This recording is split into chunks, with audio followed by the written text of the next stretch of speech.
Shalom. Ce Shabbat, nous allons lire Parashat Mishpatim. Parashat Mishpatim fait suite à Parashat Yitro. Et alors, les Hachamim se sont interrogés sur le vav de Ve'ele. C'est un vav conjonctif. Et voici, Ve'ele Mishpatim. Voici les statuts, les jugements. Tassim l'ifnem que tu mettras, tu placeras devant eux, devant les Bnei Israël. Ce vav conjonctif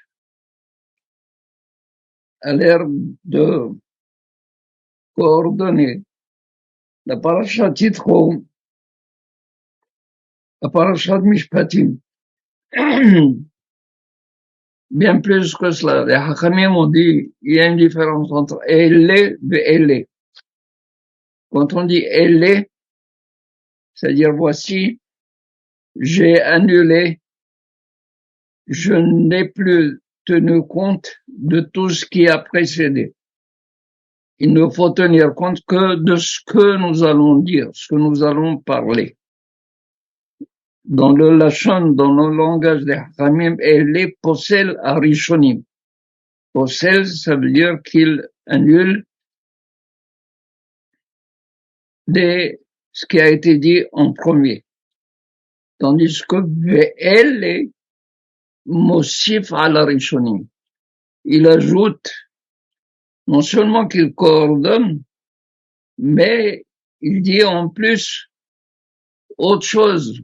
Et c'est ce que dit Rachim Marishonim Missinai, de même que les lois que j'ai lues, que j'ai eues dans Parashat Yitro ont été données sur le mont Sinaï.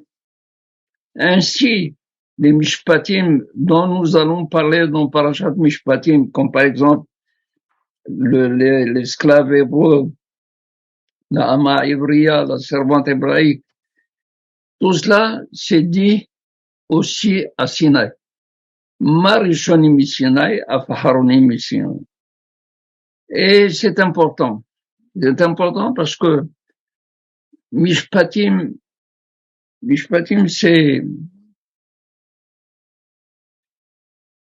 c'est une loi qui est rationnelle. C'est une loi qui est logique. Ça veut dire quoi? Ça veut dire que si la Torah n'avait pas dit certaines lois, la logique humaine, la raison humaine les aurait inventées. Pourquoi? Parce que la raison se confond avec la volonté de Akadosh Baruch Hu. Ce que Akadosh Baruch Hu aurait voulu nous donner comme une loi, on aurait pu aussi, même s'il nous l'avait pas donné, on aurait pu l'inventer nous-mêmes. Elle aurait été d'accord avec la volonté de Akadosh Baruch Hu. Comme par exemple, Lo tirtsah. Il faut pas du tout tuer.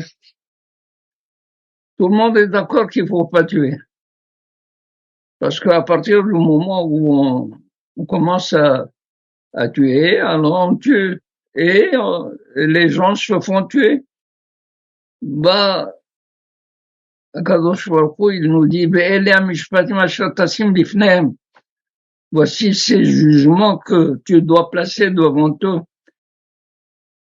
Non pas parce que ils sont rationnels et que les hommes auraient pu les inventer, les hommes auraient pu être d'accord d'une manière conventionnelle sur ces lois, mais parce que ces lois émanent, elles sont d'origine divine. Et c'est ce que nous dit Rashi. De même que Anochi Hashem Lokecha Asher Hotziticha Meretz Mitzrayim, Lo yeh lecha Elohim acherim al panai, il ne doit pas y avoir d'autres dieux autres que moi. Ça a été donné sur le mont Sinaï, ainsi qui tikne, Eved Ivri, quand tu achèteras, quand tu acquerras Eved Ivri, Shanim Yavot, tout cela, c'est Mi-Sinaï aussi de Sinaï. Mais ce qui est plus encore, Asher Tassim Lifnehem, Rashi nous dit,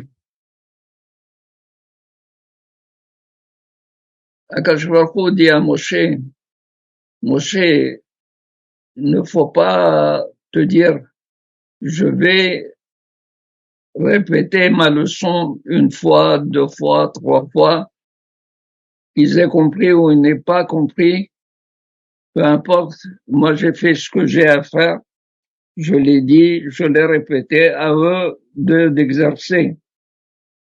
Non, Asher Tassim Lifnehem, il faut absolument que tu leur expliques, que tu places les choses comme si c'était une table dressée, un Shulchan Aruch, comme le Shulchan Aruch. Pourquoi on l'appelle le Shulchan Aruch? Shulchan dressé, une table dressée, c'est comme quelqu'un qui veut manger ce qu'il a envie, il prend dans la table, il se sert à même la table. Et dans le livre Shulchan Aruch, tout celui qui veut chercher une loi, il la trouve, il se sert, il trouve la loi. C'est dressé. Bien plus que cela. Bien, Rachid nous dire, Asher Tassim Lifnehem, devant eux et non pas que les Bnei Israël, si jamais ils ont un jugement à faire, si jamais il est indifférent, il faut pas du tout qu'ils aillent devant des tribunaux étrangers. Parce que s'ils allaient devant les tribunaux étrangers de Goïm, même si ils vont juger comme la Torah, ça serait une faute grave, parce que comme si on a renié Akadosh Baruch Hu, et on a donné beaucoup plus d'importance aux divinités de ces goyim plutôt qu'à Akadosh Baruch Hu. Et il y a Hilul Hashem, une profanation de Akadosh Baruch Hu. À ce stade-là, il faut se poser la question. Et pourquoi? Quel rapport y a-t-il entre le fait de juger selon la Torah avec des juges qui jugent selon les principes de la Torah et des juges étrangers qui peuvent juger aussi, ils ont leur manière de juger. Et là, Vadai, où les Hakhamim, ils ont dit qu'il y a un rapport. Et ce rapport, on va essayer de le comprendre, si vous voulez bien me suivre d'une manière attentive, parce que quand Akadosh Baruch Hu a voulu donner la Torah au Bnei Israël, les Malachei Asharet, tous les anges célestes se sont adressés à Kadosh Baruch Hu, ils ont dit à Kadosh Baruch Hu, Hashem, tena odecha al shamayim. Akadosh Baruch Hu, donne odecha ta gloire, ta beauté, ta majesté à la shamayim sur le ciel. Ça veut dire que les anges ont réclamé de Akadosh Baruch Hu que la Torah soit donnée à eux et non pas aux hommes.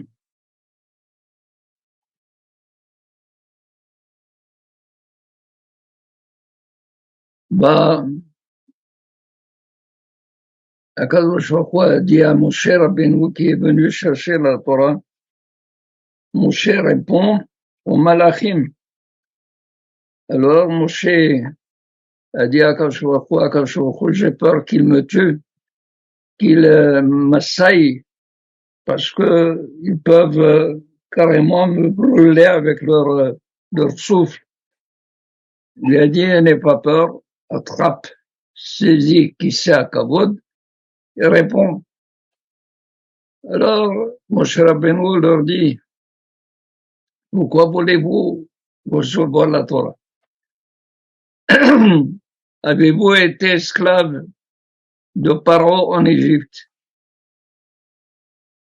Est-ce que c'est vous qui êtes sortis d'Égypte de l'esclavage qu'Akadosh Baruch Hu nous a sauvés? Avez-vous un père, une mère pour qu'on vous dise Kabed et avicha ve'timecha? Est-ce que vous faites du commerce entre vous pour que il vous soit recommandé, l'Otisait Shem Hashem ne jure pas par le nom de Akadosh Baruch Hu? Est-ce que vous travaillez pendant 6 jours pour vous demander de vous reposer le Shabbat, le 7e jour, comme Zachor et Yom Shabbat? Alors, les anges se sont réconciliés, ils ont dit, Hashem ma'adir shemcha bechol haaretz. Combien est puissant ton nom sur la terre. C'est-à-dire, nous sommes d'accord, tu peux donner la Torah à la terre. Et un des grands commentateurs tunisiens, Rabbi Abraham Hajjaj,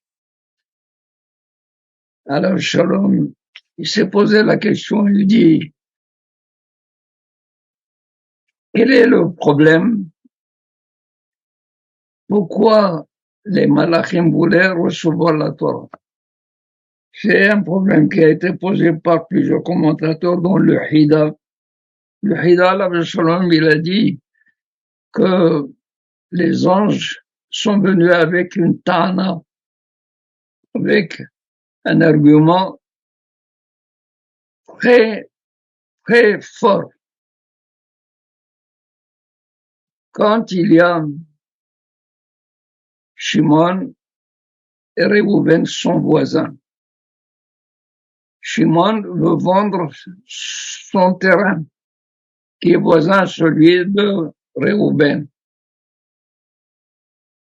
Le premier qui doit l'acheter, qui a un droit de préemption sur ce terrain, c'est Réhouven. Si jamais Réhouven ne veut pas, alors en ce moment, il peut s'adresser, Shimon, à un autre acheteur. Mais tant que Réhouven veut l'acheter, c'est à Réhouven qu'il faut le vendre. Ça, c'est lui qui a le droit de priorité d'achat. Ce qu'on appelle ça, ce din, dans le langage et dans le droit hébraïque, on l'appelle le din de Bar Matzra. Bar Matzra, c'est-à-dire din de voisinage. Celui qui est metzer à l'autre, il est voisin à l'autre. Donc celui qui est voisin à l'autre, il a le droit de priorité. Qui était voisin de la Torah sont les malachim. Était Bashamaim. Donc la Torah aurait dû rester Bashamaim selon les anges. Mais tout cela est important. Mais dit Rabbi Abraham Hajjaj, il dit, mais un vendeur, si jamais il avait un associé qui n'est pas voisin, l'associé a droit de préemption plus que le voisin. C'est-à-dire que l'associé, il a la priorité que Réhouven qui est voisin de Shimon. Et voilà maintenant que Akadosh Baruch Hu nous a demandé d'Elea Mishpatim, il faut juger selon la Torah. Et un juge, quand il juge, din emet la amito, quand il juge d'une manière vraie, selon la vérité, il devient l'associé de Akadosh Baruch Hu. Il devient l'associé de Akadosh Baruch Hu B'Maaseh Bereshit. Et moi, j'avais expliqué d'une manière tout à fait logique, quand Akadosh Baruch Hu a créé le monde, Le premier jour, il a dit, Vayarev, Vayiboker, Yom Echad. Vayarev, ce fut un soir, ce fut un matin. Et quand Moshe Rabbeinu, il s'est installé pour juger les Bnei Israël dans Parashat Yitro, il est dit, Vayeshev Moshe lishpot et ha'am, min boker ad erev. Il s'est installé pour juger le peuple